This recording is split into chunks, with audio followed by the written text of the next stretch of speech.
It was just past midnight when I woke to an unusual noise. At first I thought it was the old pipes in the walls, or maybe the wind shifting the shutters outside. But then came the sound again, a slow, deliberate creak. Not random, not accidental. Someone was moving outside my window. I sat up, straining my ears. My wife stirred next to me, whispering, "What is it?" I held up my hand, signaling her to stay quiet. Then I heard Ida faint metallic tap, like nails scratching against glass. That's when I saw the shadow.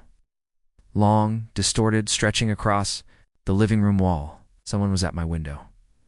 I slipped out of bed and crept toward the hallway. My pulse hammered in my chest. Then my eyes adjusted to the dim light filtering through the blinds. I froze. It was her, Karen, the self-proclaimed queen of our HOA, the woman who had made our lives miserable for months. She had complained about everything, our lawn being too wild, the color of my mailbox being against community guidelines, even the sound of my dog barking at the mailman. She had fined us, threatened us, and showed up uninvited to our property. But this was something else entirely. Karen wasn't standing on the sidewalk. She wasn't yelling from the street. She was crouched right outside my living room window, her hands gripping the frame. Prying it open, inch by inch. Her face was twisted with determination, lips pressed tight, eyes wild with obsession. I stood frozen. Halfway down the hall, the horrifying realization sinking in, Karen was trying to break into my house. Asterisk, I wanted to shout, to storm down the hallway and confront her, but fear paralyzed me. What if she had a weapon? What if she wasn't alone? And then, before I could move, someone else did. My son was barely tall enough to reach the security panel on the wall. He had woken up from the same noise. He stood there in his pajamas, hair messy, eyes wide but steady. Without a word, he lifted his small hand and pressed the bright red button. The silence shattered instantly. The alarm erupted, blasting through the house with a deafening wail. Red strobe lights flashed across the walls. Sirens howled into the neighborhood, and Karen's confident smirk collapsed into raw panic. She jerked backward, caught awkwardly in the window frame. One leg inside, one leg out, her hands scrambling to push herself free. But the noise was relentless-piercing, inescapable, designed to rattle even the bravest.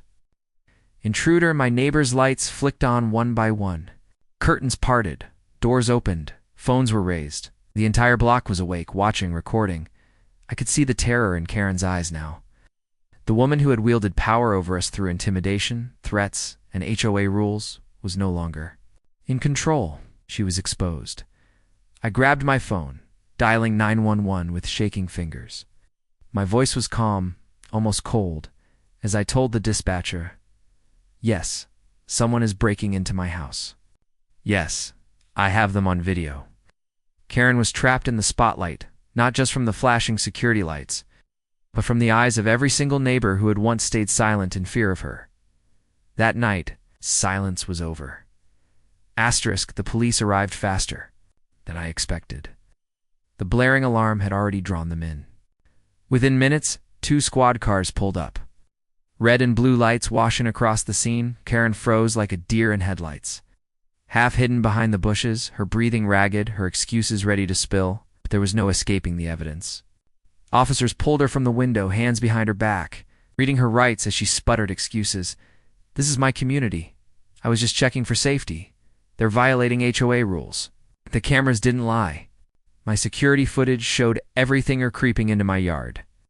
Her hands on the window, her attempt to break in. The neighbors who had once whispered their frustrations about her now stood united, phones in hand, recording every second. No one came to her defense. It's not this time. When they placed her in the back of the police car, the street erupted in applause, but in a quiet, powerful sense of justice. The reign of fear she had ruled over was finally over. Days later, the HOA board voted her out. Charges were pressed. And for the first time in months, I could stand in my own yard without feeling watched, judged, or threatened. But the most powerful moment wasn't when Karen was arrested. It wasn't even when the HOA turned its back on her. It was when I looked at my son, small, brave, and calm under pressure. He didn't freeze. He didn't hide. He saved us all with the press of a button. That night could have ended in fear. But instead, it ended in freedom, and it wasn't me who made that happen. It was my kid, the smallest, quietest person in the house. Whoa, prove that sometimes. The loudest alarm comes from the smallest hand.